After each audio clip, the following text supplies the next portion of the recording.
Okay, so we're going to go through the production management application on the FX3 printer. So the concept of this is delivering a production plan for the baker so that they know what to take out the freezer and what to bake in the oven, and it is optimised based on previous sales, wastage, and making sure the baker produces the right amount for that day. Okay, so what we're going to do, we're going to print the pick list off first.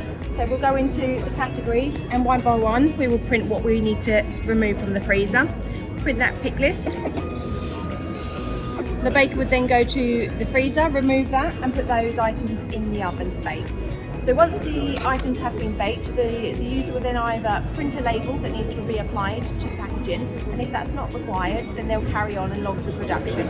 So in order to log the production, they'll go to log products, okay, and then based on the ones that they had started first and removed and baked, they would go into that item, record that bake, and these are the items that were on the pick list. So if they are not in the freezer and they need to change the items, they'll just click onto that, change the items that they did bake, and just confirm.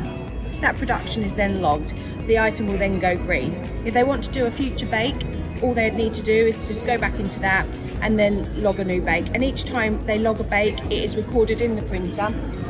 That data will then be fed back to the cloud, and with the sales data from the POS and the production log, then we can then analyse the production plan for the future.